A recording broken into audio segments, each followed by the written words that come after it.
Dear Charlie, here we are again. Thank you for joining me. I hope that you had a happy holiday. It is now 2015, and I feel, as a lot of people around me that I have spoken with, feel that 2015 is a very special year. We don't know why, we just know that something important about this year. There's a transition, there's a movement, something is happening, and I wish everyone the very best of luck as we go forward into 2015. So, I've been thinking a lot, and I was thinking about defense mechanisms. Here we've just come out of a holiday season, and many of you have traveled to see family or reconnect with people that you haven't seen in a long time. And while family is good and wonderful, there are moments, you must agree, that family do not get along. They just don't mesh. Troubles arise. People get upset about her gift was better than my gift, or this, that, and the other. So I want to talk about how we handle these negative emotions. First of all, what is an emotion? An emotion is a response to something in our universe. It's a response, and it's automatic. Emotions can get us into trouble because emotions are not real. The thing that we throw out there, the behavior that erupts, is not really what's going on. So I have this thing called an anger iceberg. And so if this is the water's edge, and this is the iceberg, the part that is above the water line, that we're going to call anger. It's this big mass of ice.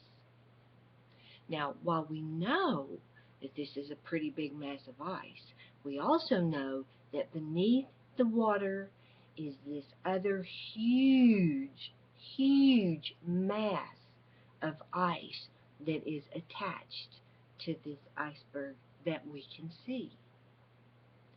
So, what does that mean? Erupt, erupt, erupt. What we see on the outside is our reaction and our response. Well, what caused it?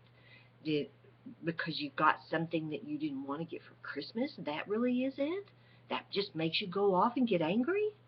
No, no, no, no. Let's look beneath the waterline. Beneath the anger, there is a primary emotion. You felt betrayed. You felt discounted. Someone hurt you. You were rejected. Something happened that you didn't want to happen. Or something didn't happen that you wanted to happen.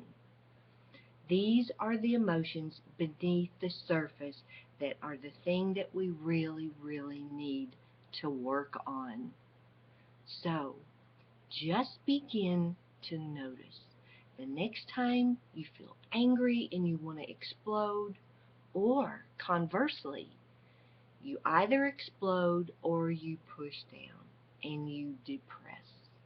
Those are the two ways that we respond to our emotions. It erupts out in anger, or it depresses into ourselves and results in a depressed mood, withdrawal, isolation.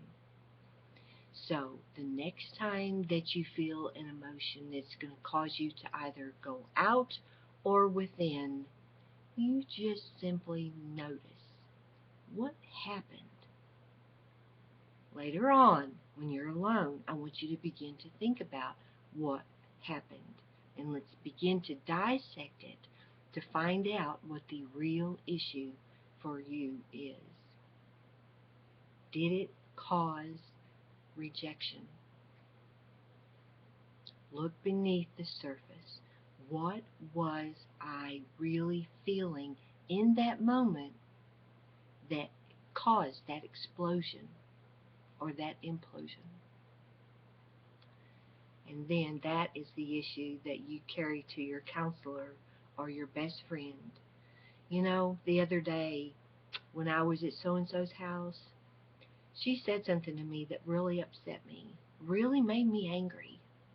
And I got to thinking about it, and it made me feel as if I wasn't good enough, that what I did, that what I was trying to do for her, what I thought was a good thing, it made me feel, her response to me made me feel like I didn't do it good enough. And I have felt that over and over and over all of my life. Now, I use this as an example because it is a primary example many of us feel, because I believe, and it's my opinion alone, although others may agree, the bottom line for each and every one of us, our bottom line issue, I'm not good enough. Our self-esteem, very early on, something happened that made our self-esteem plummet. And unfortunately, when we're little, when we're 2 years old, we don't have the language or the cognitive ability to understand what happened. All we know is we just got beat, or we just got screamed at, or mommy just cussed us out. And so as a little child, we start to feel little and small and worthless. Unfortunately, we carry that small and worthless feeling with us for the rest of our lives. But you know what? Now we're adults. Now we can get the information that we need to make a different decision and not automatically respond from that little 2-year-old cognitive position. Now we know. So, your homework today is, whenever you feel something coming up or you feel a sense of sinking, simply notice. Don't respond. Just simply notice, and don't judge yourself. Simply notice. Take it home. Begin to really dissect it. Tear it apart and see, okay, what was really going on for me? What emotion do I need to look at to shore up so that I won't have that negative response again?